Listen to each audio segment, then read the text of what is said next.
Il était une fois l'Europe, la chronique de l'Europe direct Strasbourg qui vous replonge dans les grandes heures de la construction européenne. Avec l'historien Sylvain Schirman, professeur émérite à l'Université de Strasbourg. Nous tous, Allemands, Belges, Français, Hollandais, Italiens et Luxembourgeois, devenons Européens. Il n'y aura plus de charbon allemand ni d'acier français, mais du charbon et de l'acier européen circulant entre nos pays librement. Olivier Singer, Sylvain Schirman. Aujourd'hui, retour sur un moment clé, le 18 avril 1951. Les 6 pays fondateurs signent à Paris le traité instituant la Communauté européenne du charbon et de l'acier.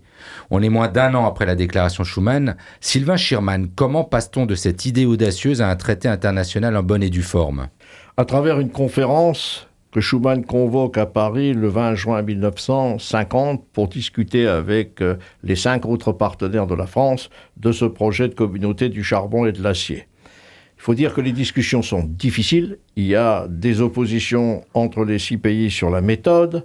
Il y a des conflits d'intérêts entre les 6 pays, par exemple entre ceux qui souhaitent un marché plus ouvert, d'autres qui souhaitent un marché fermé, entre ceux qui souhaitent des quotas de production par pays, ceux qui veulent ne pas fixer des quotas de production, entre ceux qui veulent une liberté de circulation des travailleurs de la sidérurgie et du charbon et ceux qui n'en veulent pas.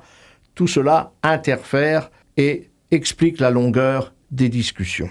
Et puis il y a le contexte surtout qui va s'inviter avec la guerre de Corée à la fin du mois de juin 1950 et qui d'un coup va renforcer le poids de l'Allemagne. Cette Allemagne qui est soutenue par les États-Unis, qui n'a donc plus besoin, parce que sa production sidérurgique dans un contexte de conflit est essentielle, qui n'a donc plus autant besoin que les autres de cette CK, et dès lors, la France, elle souhaite avoir des garanties. Et l'une des garanties exigées par la France, c'est, si vous voulez, ce qu'on appelle la décartélisation, c'est-à-dire la division des grands groupes allemands en plusieurs entreprises. Et finalement, cette opposition sur la décartélisation va empoisonner une partie de la négociation. Et c'est la bonne relation entre Jean Monnet et les Américains qui a eu raison des Allemands, puisque ces derniers doivent concéder une relative décartélisation après l'intervention de John McCloy, qui était le haut-commissaire américain en Allemagne. Et c'est cela qui nous permit d'aboutir au traité le 18 avril 1951.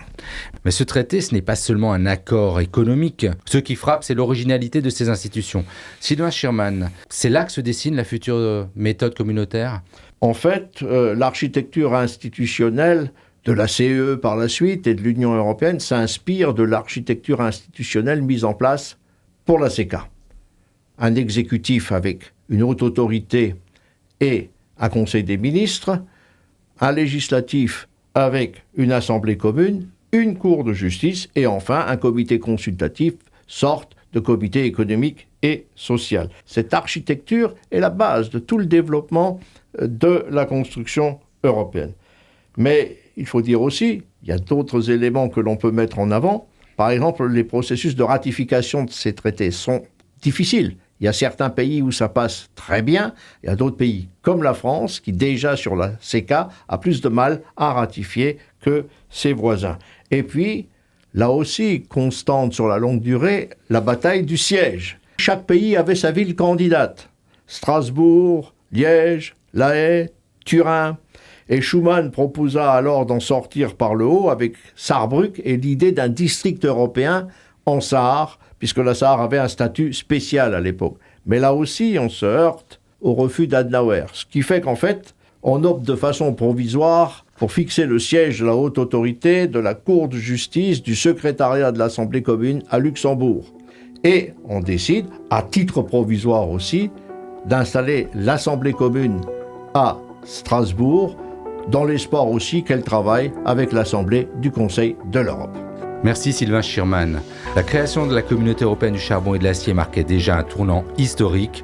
Pourtant, les tensions en Corée et la menace d'un affrontement entre l'Ouest et le bloc communiste ont précipité les 6 pays fondateurs vers une question cruciale, celle de leur défense commune. Un sujet que nous explorerons dans notre prochaine chronique.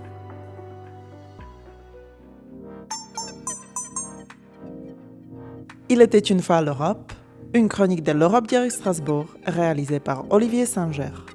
N'hésitez pas à vous abonner sur la plateforme d'écoute de votre choix pour ne manquer aucun épisode et à laisser un commentaire ou une étoile si ce podcast vous a plu.